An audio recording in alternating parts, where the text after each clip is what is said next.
සතියේ සාකච්ඡාව පස්වෙනි වැඩසටහන පටන් ගන්න යන්නේ අපත් සමග අද එකතු වෙලා ඉන්න සම්පත් මෙරෙන්චිගේ මහතා වාසනා ට්‍රේඩින්ග්ස් ආයතනයේ අධ්‍යක්ෂ සහ ශ්‍රී ලංකා රටවහන ආනයනකරුවන්ගේ සංගමයේ සභාපති. ආයිබෝන් අපි මුලින්ම කතා කරලා දැන් වාසනා ආයතනය ලංකාවට ඉලෙක්ට්‍රික් වාහන ප්‍රචලිත කරන්න පුරෝගාමී වැඩක් කරපු තැනක් ස්ලෝ චාර්ජස් 100ක් ඉස්සෙල්ලාම රට වටේ දාලා මේ ලොකු සේවයක් ලොකු තල්ලුවක් කරන් දුන්නා. මේ ගැන වැඩි ඉදිරියට කරන්න හිතන් ඉන්න දේවල් සහ මොනවද? ඔය ඇත්තටම අපි අපේ ආයතනයේ ගැන කියනවා නම් අපි මුලින්ම අපි ලොකු මහන්සියක් ගත්ත මේ හයිබ්‍රිඩ් රථ ආපු වෙලේ ලංකාවට හඳුලා දෙන්න 2010 දී ඒ වෙලේදී අපි ලොකු මහන්සියක් ගන්නවා. මොකද අපි වෙළඳපොලේ හුරුලා තියෙන පෙට්‍රල් වාහන වලට මේ පෙට්‍රල් වාහනත් එක්ක හයිබ්‍රිඩ් රථ ආපහම අපිට මේ අපි වගේම සහෝදර ආයතනවල මේ බොහොම මේ පසුබට පල්ලෙහාට තත්ත්වෙන් තිබුණේ. ඒව හඳුලා දෙන්නේ ඒකට කිසිම උනන්දුවක් නැහැ. ඉතින් තියෙන බාධක මැද්දේ අපි ලොකු උනන්දුවකින් ඒක කෙරුවා. ඒ වගේ අපිට මතකයි මුල් කාලේ රක්ෂණයක් පව අපිට වාහන වලට දුන්නේ නැහැ. ඒ හයිබ්‍රිඩ් රථ වලට සමහර කල් රක්ෂණය දුන්නේ නැහැ. ඒ වගේ විකුණන හරිම අපහසුතාවක් තියෙන ආයතනයක් දෙකක් තමයි රක්ෂණය දුන්නේ. ඒත් සෑහෙන ගාණක් ගත්තා මේ හයිබ්‍රිඩ් රථ වල රක්ෂණය සඳහා. ඉතින් මේ වගේ බාධා මග අරගෙන ගියාට පස්සේ අපි ඇත්තටම අපිට මේ 2015 විතර වෙද්දී මේක ක්‍රමක්‍රමයෙන් ලංකාවට ඉලෙක්ට්‍රික් රථ යම් කිසි ප්‍රමාණයක් ආවා.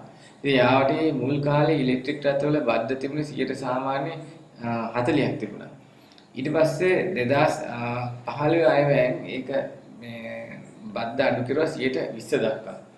ඒ අඩු කිරීමත් එක්ක යම් කිසි ප්‍රමාණයක් සුළු ප්‍රමාණයක් හයිබ්‍රිඩ් රථ එන්න ගත්තා. මේ ඉලෙක්ට්‍රික් රථ එන්න ගත්තා. ලීප් රථ. ඒ වගේම 2015 ජනවාරි 29 වෙනිදා තිබුණ ආයෙත් ඔය බද්ධ 20% කෙරුවා. ඒ 5 කිරීමත් එක්කම ලංකාවට අති විශාල ප්‍රමාණයකට සෑහෙන ප්‍රමාණයක් ඉලෙක්ට්‍රික් රථවල ජනප්‍රිය වෙන්න ගත්තා. ඉතින් මේකත් එක්කම මේ රථවල තියෙන භාවිතයේ අවශ්‍යතාවය මූලික දෙයක් උනේ මේ වාහන ජනප්‍රිය කරන්න නම් දැන් ඒ කියන්නේ මිල අඩුකමත් එක්ක ගත්ත දෙවනි වාහනේ හැටියට ඒක අපිට ලොකු හයියක් වුණා මිල අඩුකම. ඊට පස්සේ අවශ්‍යතාවය උනේ මේක කොහොමද පළවෙනි වාහනේ කියන වගේ තමගේ ගෙදර පළවෙනි වාහනේ හැටියට දුවන්න තත්ත්වය ඇති කරන්නේ. ඉතින් ඒකට අපි වාසනා ආයතනයේ ලොකු මහන්සියක් ගත්තා. සාමාන්‍යයෙන් අපිට වාහනයක් ගියාම පිටතැනකට ගියාම කරන්ට් එක අපිට ඉල්ලන්න බෑ එහෙම. සල්ලි දීලවත් එහෙම දෙන්නේ නැහැ කවුරුත්. ඒ වගේම ප්‍රමිතියක් තියෙන්න ඕනේ වාහන අපේ ලීප් එකක 15 ඇම්පියර් හරියට ප්‍රමිතියට කරන්ට් එක තියෙන්න ඕනේ ගන්න. ඒ වගේ දෝෂක් තියෙනවා අඳුරන කෙනෙක්ගේ ළඟ තිබුණත් එක charge කරගන්න. ඉතින් මේ හැම එකටම විසඳුමක් අපි charging point 100ක් ලංකාවේ ස්ථාපනය කරලා අපි මේකට උර දුන්නා. අපි හයිබ්‍රිඩ් වගේම ඉලෙක්ට්‍රික් රථත් ඉස්සරහට යන්න. ඉතින් ඒකත් එක්කම ඒක අර්ථමය කරලා ඒකට තව ආයතන දෙක තුනක් සහ තව ග්‍රීන් සොලියුෂන් ආයතනයත් ඒකට මැද්දේදී එකතු වුණා. ඉතින් අපි කියන්නේ අපි ආරම්භය ගත්තට දැන් මේක නිසි අවශ්‍ය දැන් කියන්නේ මේකේ දැන් මේ type 2 charger එක තමයි ඒක දැන් මේක type 3 නේ. ඒ වගේ type 3 එතන ඊට වඩා ටිකක් මේ කාරෙන් අඩු මේ high charger quick charger හඳුනන දීම රටට අවශ්‍ය වුණා. ඒකට ග්‍රීන් සොලියුෂන් ආයතනයේ තව වගේ ලංකාවේ ආයතන කීපයක් මේ කටයුතු කරේ. ඒ වගේ දැන් ප්‍රමුඛත්වයෙන් අරගෙන ග්‍රීන් සොලියුෂන් ආයතනය කරගෙන මම ඇත්තටම මේ ආයතන 21ක් දැනට දීලා තියෙනවා. අපි ඇත්තටම මේ මම උනත් දැනුවත් වෙලා හිටියා මදි ඇත්තටම මේ අපි දන්න තරම අපි මේ වාහන විකුණන්න තවත් අපි ලොකු හයියක් කරන ග්‍රීන් සොලියුෂන් ආයතනයේ මේ කරලා තියෙන කාර්යය. මොකද ඒ වගේ මම දැක්කා ඒගොල්ලන්ගේ ඇප් එකක් තියෙනවා මේ අපේ දුරකථන වල. ඒ වගේම තමයි අපිට මේ iPhone වලට වගේ පාවිච්චි කරන්න පුළුවන් වෙබ්සයිට් එකක් තියෙනවා. ඉතින් ඒකෙදි ඒ සියලුම දේ සම්පූර්ණ අංග සම්පූර්ණ සරලව තියෙනවා. ඉතින් ඒකෙදි බලා ගන්න පුළුවන් අපිට charge කරන තැනක් අපිට එතනට යනවා නම් ඒ වගේ අපේ ආයතනයෙන් කරපු 100ත් එතනට ඇතුල් කරලා තියෙනවා. ඒ වගේ මේගොල්ලන්ගේ 21ක් තියෙනවා. ඉතින් අපිට දැන් ඇත්තටම කියනවා මේ දකුණු මුල් පළාතම ආවරණය කිරීමේ හැකියාවක් ලැබිලා තියෙනවා. ඒක බොහොම හොඳ ආරංචියක්. මොකද ඒගොල්ලෝගේ තියෙන KV 30නේ. 30 charge. ඒ කිය විදිහට 20 සාමාන්‍ය විනාඩි 50කුත් 30 විනාඩි 30 35ත් අතර charge වෙන්න පුළුවන්. ඒකත් එක්ක මේවා ගොඩක් දුරට මේ ආයතනය හඳුනලා දෙන්න බලාපොරොත්තු වෙලා තියෙන්නේ මේ ඒ කියන්නේ තව කෙනෙක්ට ඇවිල්ලා ඒ කාලේ ඒ පොසුළු කාලේ හරි පාරිභෝගිකයට ඒ විදිහට ගත කරන්න තැන්. ඉතින් ඒක නිසා ඒ charge කරන එකේ වෙලාව ප්‍රශ්නයක් වෙන්නේ නැහැ. ඉතින් ඒ වගේම තමයි දැන් ඉදිරියේදී අවස්ථාව වෙලා තියෙනවා. දැන් ඇත්තටම අපි අද සාකච්ඡා කරපුවාම අපිට තව අවස්ථාවක් අනුරාධපුර ප්‍රදේශයේ මේ අපි දැන් මාරු වෙලා තියෙන මොකක්ද green solution එක ඊට අනුරාධපුරට. ඉතින් අනුරාධපුරට තිබුණා සෑහෙන ප්‍රමාණයක් ආවනේ. ඒ වගේම අපිට නුවරඑළියත් අවශ්‍යතාවයක් තියෙනවා. මොකද ඒවා නුදුරේම දානවා. ඉතින් ඒම බලද්දි අපිට අනුරාධපුර ගිහින් නුවරඑළිය ගිහින් කතරගම ගිහින් එන්න කිසිම ප්‍රශ්නයක් නැහැ දැන් ඉලෙක්ට්‍රික් කාර්යය. දැනට වාසනා ට්‍රේඩින් ආයතනයම හොඳට වැඩ කරන charging station එකක් අපිට එකතු වෙලා අප්ග්‍රේඩ් කරලා හදලා දෙන්න පුළුවන් fast chargers හැටියට. ඔව් ඇත්තටම මේක හොඳ ආරංචියක්. ඇත්තටම අපි දවස් ගානේ මේ තාක්ෂණයත් එක්ක ඉස්සරහට යනවා. අපි දැන් ඒක අපිටත් හොඳ ආරංචියක්. ඉදිරියේදීත් අපි ඒක ගැන මේ green solution ආයතනයත් එක්ක එක්කහුවෙලා කටයුතු කරන්න අපි බලාපොරොත්තු වෙනවා. ඒ වගේම අපි කියනවා දැන් අලුත් සබෑ තත්ත්වයේ පහුගිය අයවැය තිබුණා නොවැම්බර් මාසේ. අයවැය පොඩි කනගාටුවක් සිද්ධියක් වුණා. 100% තිබුණ බද්ද 50% කෙරුවා. ඒකත් එක්කම මේ ඉලෙක්ට්‍රික් රථ ගෙන්වීමක් තිබුණ අවස්ථා ගොඩක් ඇහිරිලා ගියා. මොකද ඉලෙක්ට්‍රික් කාර්යයක් රථයක් ගන්න පාරිභෝගික පෙළඹුණේ ලක්ෂ ඒ කියන්නේ ඇක්වා රථයක් ඔක්කේ සංසන්දනයේ ලක්ෂ 10ක වගේ පරතරයක් තිබුණ නිසා. ඉතින් මේක රජයේ මීටරේ පුළුල් හිතන්න තිබුණා මං හිතන්නේ. මොකද හේතුව මේ තුලින් දැන් අපි මම පුද්ගලික මං අවුරුදු දෙකක් දැන් පාවිච්චි දෙකටත් වැඩි මගේ ගෙදර පාවිච්චි කරන ලීප් රථය. ඒකෙදි මම දන්න තරමින් අපි ලීප් රථ විකුණලා තියෙන 150 200ක් විතර අපේ ආයතනයේ. ඒවෙන් 50%ක් 75ක් අතර ප්‍රමාණයක් සංකලයකන වශයෙන් හරියට කියන්න නම් මම අනිවාර්යෙන් 50ට වැඩි. ඔක්කොම වගේ සූර්ය තාපයෙන් ගෙවල් වල පරිවර්තනය කරලා තියෙන වාහනේ ධාවන කරන. එක හේතුවක් තමයි සාමාන්‍ය යුනිට් 200 බැන්නාම මිල අධික වෙන එක වළක්ව ගන්න. ඒ වගේම මේ මිල අධික වුණාට පස්සේ බිලත් එක්ක බලද්දි බැංකුවෙන් බොහොම අඩුපොලියට දැන් ඒක ණය දෙනවා. හයි කිරුවට පස්සේ තමුන් ගෙවන ලයිට් බිල විතරයි බැංකුවට ගෙවන්න. ඊට පස්සේ දැන් මගේ පුද්ගලයා ගත්තාම මගේ ගෙදරත් ඒක තියෙනවා අවුරුදු 4ක් යද්දි ඊට පස්සේ දැන් මේ අපි ගෙවන්න තියෙන ලයිට් බිල හා සමාන වියදම අපි දැන් මම ආයෝජනය කරපු ලැබෙනවා. ඉතින් ඒ වගේ බලද්දී අවුරුදු 4කට පස්සේ මගේ ගෙදර ලයිට් උත් නිකන් වාහනේ ඉතින් ඇත්තට මේ සංකල්පේ රජයේ මීටරේ හිතන්න ඕනේ. මොකද ඉදිරියේදී මේ විදුලි අවස්ථාවත් විසඳනවා. මොකද මං කරන්නේ වාහනේට විතරක්. මං ගෙදරත් එක්කයි නැති කරන්නේ. මේක ලොකු රටට දායකත්වයක් වෙනවා. මොකද මේ තුලින් පෙළඹෙනවා ගෙදර එකත් එක්කම කරන්නේ. ඒ තුලින් අපේ ලොකු ඉතුරුවක් එනවා. ඉතින් ඒ වගේ අපි අනිත් පැත්තෙන් හිතුවා දැන්ට අපි පෙට්‍රල් ඩීසල් කාර් එකක් ගත්තත් ඩීසල් කාර් අඩි පෙට්‍රල් කාර් එකක් ගත්තත් හයිබ්‍රිඩ් රථයක් සාමාන්‍ය අපි උඩරින් 20ක් වැඩ කරුණත් ඒකේ පිරිවැයත් එක්ක බලද්දි මේ ඉලෙක්ට්‍රික් රථය තාම පල්ලෙහා ඉන්නේ පිරිවැය මේ වියදමත් එක්ක බලද්දි අපි ආරෝපණය කරා. ඉතින් ඇත්තටම අපි කියන්න ඕනේ මේ දැන් මේ ඔක්කොමත් එක්ක දැන් මේ අලුතෙන් ආයෙ තව ළඟදී මේ මාස ඉස්සෙල්ලා බදු යම්කිසි ආයෙත් වෙනසකට භාජනය කෙරුවා. එතෙන්දී ඒ බදු ඒකක බද්දට හඳුන්වලා දෙනවා. ඇත්තටම අපි සංගමයෙන් ඉල්ලීමක් කෙරුවා. මොකද මේක රජයට ලොකු ප්‍රශ්නයක් තිබුණා මේ වාහන ඉතාම ඒ කියන්නේ සුභෝගී රථ එනවා. ඒක ටෙස්ලා වගේ රථ. ඒකට පොඩි බද්දක් මේ ගැනීම රජයට ලොකු ප්‍රශ්නයක් වෙලා තිබුණා. ඒකට විකල්පයක් අපි සංගමයෙන් දුන්නා. මේ KV කිලෝවොට් වලට අපි නිෂ්පාදන බද්දෙන් තමයි වාහන ගන්න. ඒක කඩන්න කියලා. ඒ අනුව දැන් කිලෝ KV 50ට එක බද්දකුත් 50 100කට 100 නම් 150 150 200 200න් එහාට එක බද්දකුත්.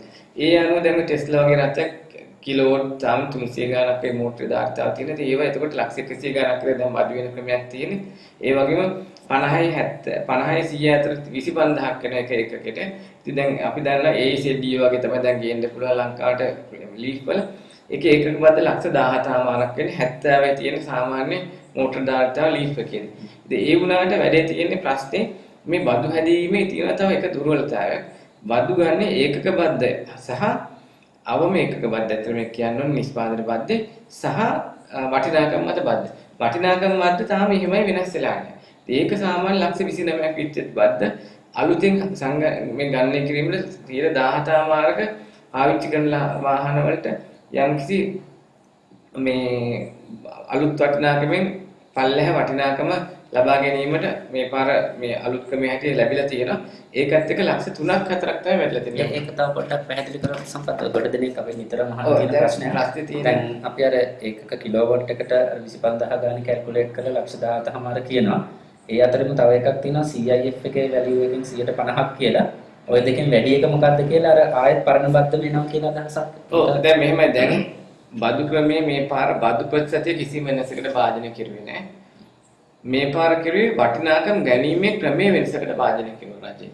බ්‍රෑන්ඩ් නිව් වාහන වල ට්‍රාන්සැක්ටඩ් වැලියු එකත් පාවිච්චි කරපු වාහන වල ට්‍රාන්සැක්ටඩ් වැලියු එක හරි බ්‍රෑන්ඩ් නිව් වාහන වල අට්ටන්නේ 17 මාට අඩු වෙන්න බැරි වැලියු වටිනාකමට ට්‍රාන්සැක්ට් ඒ කියන්නේ ගනුදෙනු කළ මුදල හරි බ්‍රෑන්ඩ් නිව් වාහනේ 10,000 අඩු දෙකකින් වැඩි එක අරගෙන නිෂ්පාදන බද්දෙත් තියෙන අවම බද්දක් දක්වලා. ඒකෙත් වැඩි එකෙන් වැඩි එක තමයි ගෙවන්නේ. ඉතින් ඕකෙදී අපි බදු හදන්නේ එතනනේ. එතන වටිනාකම් බද්ද හරි නිෂ්පාදන බද්ද අවම බද්දට ওই දෙකෙන් එකක් තමයි ගෙවන්නේ. දැන් අපි උදාහරණයක් එක වාහනයක් බදු වෙනවා වටිනාකමත් එක්ක ලක්ෂ 5යි. ඒකක බද්ද ලක්ෂ 10ක් එනවා. ඒක දැන් පෙට්‍රල් වාහන නම් එන්ජින් CC එකකට බද්ද දක්වලා තියෙන්නේ. ඒ කියන්නේ දැන් 1000 CC වෙනකන් එක CC එක 1250 හයිබ්‍රිඩ් එකත් එක. අපි නිකන් හරි 1000 CC 1000 CC හයිබ්‍රිඩ් කාර්යයක් ගෙනාවොත් ඒකේ බද්ද වෙනවා 12,50,000. එතකොට අපි මේ වටිනාකමත් එක්ක බද්ද આવොත් එහෙම ලක්ෂ 10ක් අපිට එහෙම ගෙවන්න දෙන්නේ 12,50,000 තමයි අවම බද්ද. එතනින් එහාට වැඩි වුණොත් ගෙවන්නේ. ඒ වගේ තමයි ලීෆ් කාර්යයේ වටිනාකම වැඩි. ඒකේ බද්ද වෙනවා ලක්ෂ 25. ඒකක බද්ද 10ක්. දැන් අපි ඇත්තටම අපි ඉදිරියේදී අපි සංගමයේ බලාපොරොත්තු වෙන රජයට යෝජනාවක් කරන්න. ඒක මම හිතන්නේ මේ අද හෙට වෙනස් වෙයිද දන්නේ. ඊළඟ අයවැයෙන්වත් අපි ගන්න මහන්සියක් ගන්නවා. ඒකක බද්ද තුලින් පමණක් මේ බද්ද ඉවර කරන්න. ඒ තුලින් තව යම් කිසි ප්‍රමාණයක් අඩු වෙන. ඒතකොට 17 පණ ලීෆ් එකට බද්දක් එන්නේ. එතකොට සාමාන්‍ය වාහනයක් අපි අවුරුදු 13ක් ඒ කියන්නේ 2013 වගේ වාහනයක් ලංකාවට 35ක් වගේ මුදලකට ගෙනල්ලා දෙන්න පුළුවන්. දැන්ට තියෙන තත්ත්වය අනුව වාහනයක් අලුතෙන් ගෙන්නන නම් කොයි වගේ ප්‍රමාණයක් දැන්ට තියෙන තත්ත්වය අනුව අඩු වුණා කිව්වට සාමාන්‍යයෙන් දැන් අපි කිව්ව 2013 ගන්න. දැන් අපි බ්‍රෑන්ඩ් නිව් වාහන තව ගොඩක් ගන්න. අඩුම දැන්ට ගන්න පුළුවන් අවුරුදු 3ක් පරණ වාහනයක් ගේන්න පුළුවන් ලංකාවට. ඒ වාහනේ සාමාන්‍ය මිල ලක්ෂ 15ක් 16ක් විතර අඩුම වාහනකුත් ජපාන වෙනවා. ඒකත් එක්ක දැන් තියෙන බදුත් එක්ක ලක්ෂ 41ක් 40ට වැඩි වෙනවා. ඉතින් ඒක එච්චර ප්‍රායෝගික නෑ තාම. තාම මේ වෙළඳපොලේ තාම පරණ ගෙනාවු වාහනේ තියෙන අඩු වෙනවා. බදු වල අඩුවීමක් හැටියට ගත්තොත් සංඛ්‍යාත්මකව ඒ කියන්නේ බදු ගණන අඩු වෙලා තියෙන ලක්ෂ 3කින් වගේ ගානේ 3කින් 4කින් මොකද මේ පහුගිය කාලේ නොදැනුවත්කමින් තමයි මේ පත්තරවල එහෙම දැම්මේ ඒකක බද්ද අඩු වුණා මෙහෙම 29ක් තිබිච්ච මෙහෙම 10ක් අඩුනා ඒ වුණාට ඒකක බද්දත් එක්කම තියෙන වටිනාකම් බද්දත් එක්ක බලද්දි ලක්ෂ 3ක අඩුවක් තියෙනවා. ඉතින් මේකේ පොඩි අඩපාඩුවක් තියෙන අපිට වාහන ගෙන්නන්න. ඉදිරියේදී මම හිතන අපිට රජයට ලොකු හයියක් වෙනවා මේ ඉලෙක්ට්‍රික් කාර් එන එක. මොකද අර මං කිව්ව කාරණා කිහිපයක් තියෙන එක පරිසරය.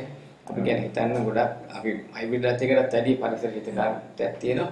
ඒ වගේම දැන් අවුරුදු දෙකක් විතර ලංකාවේ දුවලා තියෙනවා. මට කියන්න සන්තෝෂයි අපේ වාහනේ කිසිම දෙයක් කරලා නැහැ. අනුම බ්‍රේක් පෑඩ් එකක්වත් ගිවෙන්නේ නැහැ. ඒකේ තියෙන්නේ රීජෙනරේෂන් බ්‍රේක් සිස්ටම් එකක් ඒක නිසා ඒ වගේ දේවල් ගොඩාක් තියෙනවා හරියට. අනිත් එක සැප පහසුකම උපරිමයි ලීෆ් රථයේ.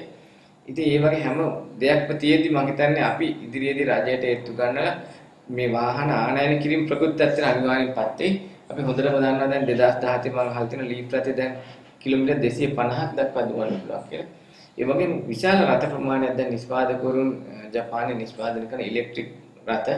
ඉතින් මේක අපිට හොඳ ආරංචියක්. ඉදිරියේදී ඉතින් මේ ආකාරයට මම හිතන්නේ මේ වෙළඳපොළ ඉලෙක්ට්‍රික් රථ සඳහා කොහොම මේ බාධක ආවත් අවුරුදු 3-4කින් යයි. අනිත් එක තමයි අපි තව දෙයක් කියන්නේ මේ වගේ දැන් ග්‍රීන් සොලියුෂන් ආයතන වගේ ආයතන වලින් වාහනයක් පළවෙනි වාහනේ හැටියට දුවන්න ලංකාවට හැදුවොත් අපි එක්ක වාහනයක් මම මුලින් කිව්ව ලක්ෂ 10ක් වගේ අඩුවෙන් ගත්තොත් තමයි මේක දෙවෙනි වාහනේ හැටියට ගන්න. එහෙම නෑ එක්ක රථයක් සමානව ගන්න ඉදිරියට පෙළඹේ. මොකද මේ යටිදල පහසුකම් හදන එක මේක තමයි වැදගත් දේ. ඇත්තටම අනිත් එක අපිට ලංකාවට ඉරේලිය ඕන තරම් තියෙනවා. ඉරේලියෙන්ම වාහන දුවන දැන් අපිට charging centers වල සංඛ්‍යාව දැක්කම බලවම තේරෙනවා. අපිට charge කරන්න යන වාහන වලින් 80%ක් 90%ක්ම charge කරන්නේ දවල්. ඒ නිසා අර දවල් ඉරේලිය අවශ්‍ය නැති වෙලාවට සූර්ය බල වලින් හඳුවට වැඩක් නැහැ. රැයට තමයි වුණාව තියෙන්නේ කියන කතාව ඇත්ත නෙමෙයි. දවල් ඉරේලියෙන් හදන සූර්ය බලයෙන්ම ඒ වෙලාවේ වාහන දුවන්න ගන්න පුළුවන්. ඉතින් අපි වගේ රටකට අපි වගේ රාष्ट्र රටකට හරි කළමනාකාරීත්වයකින් මේවා ඉලෙක්ට්‍රික් රථ ගෙන්නන්න ගත්තොත් රජයේ මන්ත්‍රණ ක්‍රමක්‍රම වැඩ පිළිවෙලක් දාන අවුරුදු 3-4ක් යද්දී කොළඹ තියෙන පරිසරයේ මීටරේ ගොඩාක් හොඳ තත්යකට සහ අපේ තියෙන මේ ඉන්ධන අවශ්‍යතාවය ගොඩක් අඩු වෙයි කියලා අඩු වෙනවා අනිවාර්යයෙන්. ඒකට අපි දීර්ඝ කාල වැඩසටහනක් ඇටියට ළඟ මේ සුළු වාස්තක රජය උනත් කටයුතු කරන්න ඕනේ කියලා මම හිතනවා. අවසාන වශයෙන් සම්පත් ඉලෙක්ට්‍රික් වාහන ඉදිරියට ප්‍රචලිත කරන්න වාසනා ට්‍රේඩින් සාහිත්‍යයෙන් උනාරි ඉදිරියට බලාපොරොත්තු වෙන ක්‍රියාමාර්ග මොකක්ද තියෙනවද? ඔව් දැන් ඇත්තටම කියනවා නම් අපි ගොඩක් පාඩු ඉඳලා තියෙනවා. මම දන්නවා අපි 120ට බද්දට අපි සෑහෙන වාහන ගෙනල්ලා දුන්නා 5 කරද්දි ගොඩක් අඩු වුණා පාඩු ඉඳලා. ඉතින් අපි මේක අතාරින්නේ මේක අපි ආයතනයේ අපිට තියෙන ආයතනයේ තියෙන හයියත් එක්ක ඉදිරියට දිගටම යනවා. දැන් මේ බදු තාම ගේන්න පුළුවන් තත්ත්වයට හම්බෙච්ච එක දැන් මොකද වැඩි කරනුනේත් අපි වාහන 75ක් 80ක් තිබුණ තුඟ දැන් තියෙන 10ක් විතර පරණිනවා. ඉතින් අලුතෙන් ගේන්න තාම 100ක තත්ත්වයක් නැහැ. අපි තාම උත්සාහයක් රජයට ඒත්තු ගන්න තියෙන මගේ ලොකු බලාපොරොත්තුවක් තියෙන ආයන ලබන ඊළඟ අයවැය මම හිතන්නේ නොවැම්බර් ඔක්තෝබර් නොවැම්බර් වලදී 100%ම මේ දේ හරිය කියලා නැවත ප්‍රකෘති තත්ත්වයට මේ ඉලෙක්ට්‍රික් කාර් පැමිණෙයි කියලා මම හිතනවා. බොහොම ස්තුතියි සම්පත් අපි සමග එකතු වුණාට. සුබ රාත්‍රියක්.